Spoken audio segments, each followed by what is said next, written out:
touring something like this in your own district, I mean, you did say it reminds you of, just exactly why we're number one in manufacturing. But, it's really the heartbeat of America. Yeah. Is it good to... I'm a Ford guy. Yeah. Don't print that. But I mean, does it help kind of remind you why you do what you do?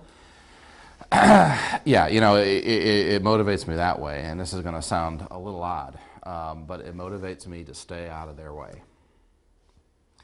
The best thing that we can do from the government standpoint, especially the federal government standpoint, is to keep regulations at a reasonable level and about reason. For example, the largest hiring sector in the past few years, and this was per the stimulus plan, was government. And when you get more people in government, you get more of government. And that's when things can start to get unreasonable. None of us here, including these business owners and managers, are anarchists. We're not saying no government regulation is good, but they have to be reasonable. They have to allow us to have a good balance between safety and being able to compete with the rest of the world and still being able to win. And the balance has gotten way out of kilter. So when I say get out of their way, I'm saying get the federal government out of their way. There's entirely too many regulations, and more of them are unreasonable. If you stacked it all up, and you heard me say this last week, the regulations just this year are 13 feet high. They don't need to be dealing with that. That is unreasonable. Their counterparts in places as far away as China, Japan, and India don't have to deal with that. And again, from the safety record, or from what I saw just out here, these people have a good safety record. We talked about inspectors that have come in, and they report that the inspections are coming out very good. So, getting government out of the way, paying down our debt as a federal government can help. That affects the private sector as well. If we are borrowing so much money to run government, it's less money they can utilize in the private sector to grow their business. So that has an effect. I think speaking about the federal government and keeping regulations out of the way, you did introduce a new health care. Yeah, I did. Yesterday, I believe. Just, yep. I read over the bill, all 23 pages. And see how nice I am? I know. Keep things simple. No 3,000-page healthcare bill for you this week. I know. Well, just this week. It's interesting because you are giving over the rights to the states. I mean, why do you see this as a better plan than what we have in place now? And it would effectively repeal Medicaid as well as the Children's Health Insurance Program. Right. I learned from my time here at the state that the government that is best is government that is closest to the people, number one. And when you talk about giving them the right to run their own Medicaid program, we got to remember that the money that the federal government takes is really a confiscation of property. We are confiscating as a government people's property, to wit, their dollar bills. And those dollar bills represent fruits of their labor. And in every sense of the word is their own property. So what the State Health Flexibility Act does is take that property, take that money, put it back at the state and local level, and let the local governments, let the governor, let the local officials, let the people themselves, number one, decide who really is poor and what that means. If you look at folks who are quote unquote defined as poor these days, there are some people in dire need, no doubt. But poor can also mean folks that have 2 or 3 color televisions, 1 or 2 cars. Other luxuries that for many they don't consider poor inside the definition of poor. So a government and bureaucrats that are far away using one cookie cutter model for the whole country can't do as good a job as, number one, determining who's poor and determining what services they really need in terms of their health care. And that's what the Medicaid program is health care for the poor. So this is a way to get that money back to the local level and let people who are government that's closest to the people make these decisions. I found it interesting as well in the bill that it did kind of say have stipulations about regulations and things like that. I mean, if we just look back within last year to the legislative session in Indiana, Mm-hmm. and we look at the fight between Planned Parenthood and I guess influence of the federal government on Mhm. that. I mean, did you write the bill with that situation in mind? No, I didn't. I think you're talking about the Hyde Amendment, that the services that are provided won't go to abortions and those kinds of things. That's really the law of the land right now. So that's really no different. And so nothing that in this whole religious liberty debate, because that's what this is. It's not a contraception debate. It's a debate about whether or not Catholics and any other faith can object to doing a procedure that's against their faith if they're taking government money. This is not about any of that.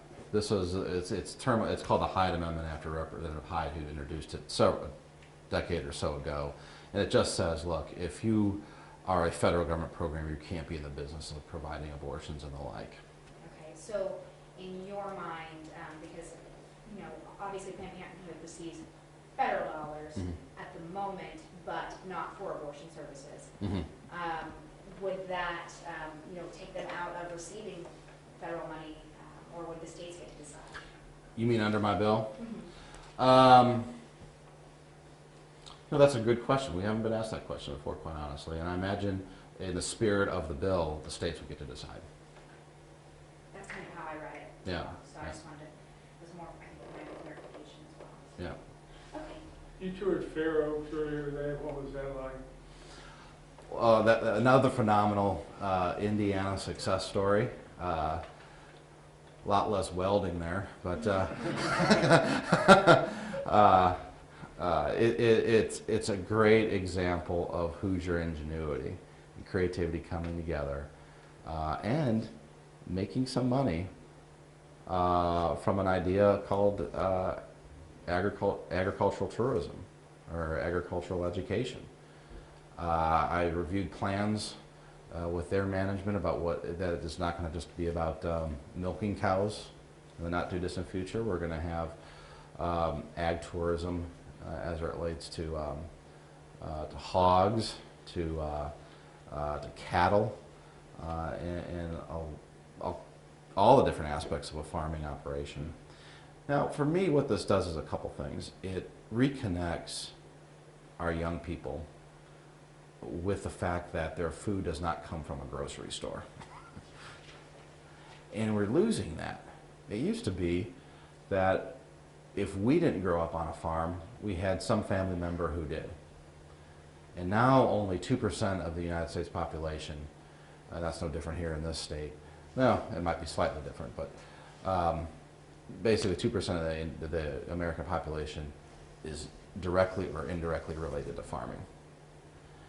And it's important for young people to realize, especially with all the negative messages out there, whether it's PETA, whether it's the United States Humane Society, whether it's other radical groups, that farming is a good thing. Farming is nurturing. Farming provides life. And we depend on it, and we shouldn't denigrate either the farmer or what they do, because this world is getting ever more crowded, and we are going to rely on operations like that happen at Fair Oaks in order to feed this world, and that's a very serious issue. The last thing we need to do is have folks think that these are bad people or that they're doing bad things. Businesses, they recently continue to grow and add jobs at a time when that's not necessarily always the case. And that's the case kind of for this area, Greater Lafayette area. You see plants being built, extensions, $90 million extensions to Alcoa. I mean, why is it so, why is this area, your district, so conducive to that kind of environment for growth? Well, I wish I could say it was because of the congressman. But it's in fact because of, again, we're letting people, we trust people around here. That's, when I say that, I mean, we don't have government. We try not to have government in every nook and cranny doing every little thing and watching over everybody. This is an area of the state, as I toured the whole state in my old job, I've always said this. This is an area of the state that in a very bipartisan way gets down to business, helps itself, helps each other, and you just don't find that everywhere. And I'm not sure I've completely uncovered the mystery of that, other than to say that you know, it starts with good, who's your work ethic, good, who's your values, and grows from there. And I think intuitively the people of the 4th District and the Lafayette area know that they have a good thing going, even if they don't know how to describe it, and they utilize it. So, and it has very little to do with any government program. Excuse me, let me interrupt. Right? Yeah. The money given to, so how, reality though, how do we do that with populations that are continuing to grow throughout every state? That's an excellent question, and it's not the rate that we keep the same; it's the actual level. So it's more serious than what you're saying. It's modeled after the 1996 TANF reforms that have not grown in absolute level since 1996. So how do you explain the success of that reform? Well, if you get the federal government out of the way, and you get the cookie cutter mantra out of the way, and you let the state's governors and local officials have the flexibility to be creative, to stretch those dollars, you find that you don't need as much money over the years to serve the people who really do need it. And I saw that for, again, I keep harping back to Secretary of State, but I saw that as a statewide elected official. That's why I wrote this bill, is from those experiences. So that's a good thing. Number two, and this is also very important, even though it's held level, the amount of money is held level for 10 years, that's not to say that Congress can't come back and address it.